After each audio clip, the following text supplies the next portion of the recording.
All right, so Clemson has a bit of an interesting quarterback situation on their hands. What's going on, people? Welcome back to Reefer. Another banger video for you guys, baby. Let's be special, baby. Let's be special. So it's been a while. I know it's been a while, but hey, we're back at it. We're getting after it. So the whole DJ versus Cade thing.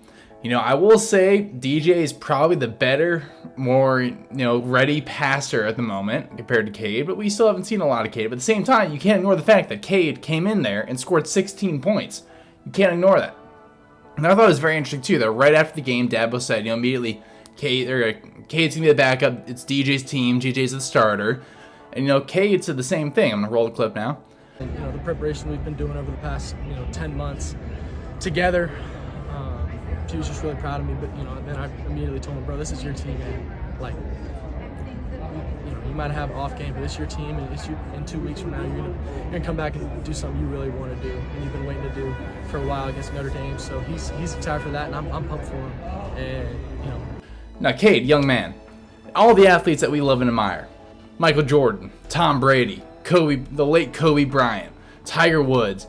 You think if any of them came in and replaced the guy in front of them, you think any of them would immediately go to the press afterwards and say, "Hey, no, it's still his job. I still like the guys. It's his job." No, they would say, "You've got to pry that job from my hands." And it's just a lesson in life, young man. I mean, to go after it. You don't have to back down. You proved it. You proved it on the field. You don't have to back down from it. And at the same time, you have to go out there and say, "Hey, this is my job completely." All you got to do is say, "Hey, I don't know, let Coach Swinney make a decision on that, but if he calls my number, I'll be ready."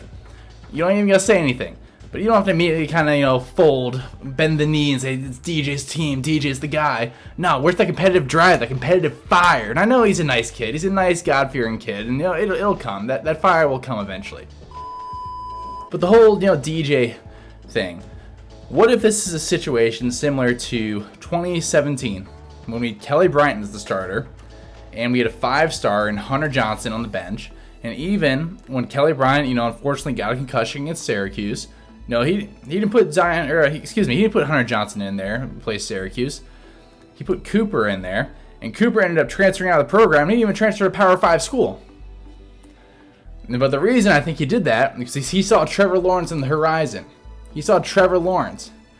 So, what if the real prize of these quarterbacks is the quarterback that's going to be enrolling, on paper enrolling in January. He still isn't officially signed with us, but enrolling in January because Dabo doesn't want to lose him. Maybe he's the real prize. He's the real guy that Dabo wants to be quarterback at Clemson football.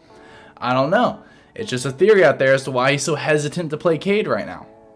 But it'd be very interesting if he was the guy and he didn't want Cade to play, because he didn't want Cade, kind of take the starting job, take it over, and then, Viz kind of be like, I don't know if I want to sit behind Cade Klubnik. But really, maybe he wants Viz. I don't know. It's just a very interesting theory out there. But the whole, DJ Cade thing, on paper, DJ is more ready. He's the better guy. He's the better guy. But we've only seen Cade throw, maybe 20 passes this season, so we don't really know what we got in him. But at the same time, I trust Coach Swinney. He sees them in practice every day. He knows what the deal is.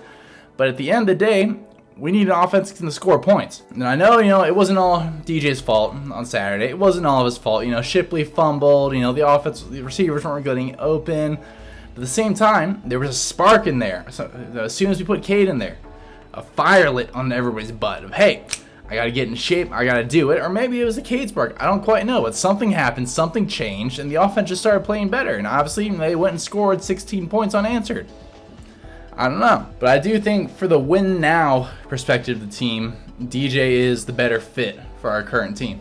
But at the same time, we need to realize that the team we have this year, it's not the 2018 team that won the national championship. It's not the 2016 team that won the national championship. It's a different team. We got a different team, different defense. Our defense isn't quite up to par right now. A lot of youth in that defense, which is not a bad thing.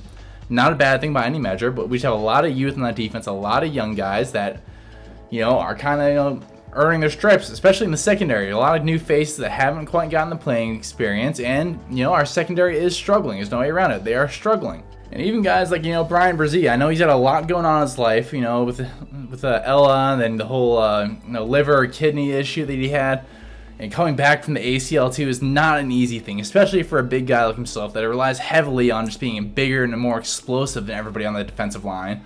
It's a hard thing to come back from, and he doesn't quite look as quick, as twitchy as he did in previous years, but that's no fault of his own. He's got a lot going on in his life. I can't blame the young man at all, but just offensively, something needs to just click and go. I mean, points still look hard to score. And I know points are hard to score in college football. I know that. But just, I remember, back when we had Taj Boyd. I mean, points were just, we could put up points like bang, bang, bang, and just made it happen. Points just look a little hard this year. But, I trust Coach Swinney. I think DJ is the right call right now. I think we should stick with DJ. But at the same time, have Cade ready. Hey, keep the arm loose, Cade. If the offense starts to stall again, we'll put you in there for a spark. He's earned that. He has earned the right to see the field if his number needs to be called. There's no way to deny that. He went in there and kind of scored some points for us when we really needed some points scored and didn't turn the ball over. That's important. And the one thing you can't discredit him too is the penalty yardage that he racked up. The late hit out of bounds, the unnecessary roughness face mask thing that he got. He found ways to move the ball down the field.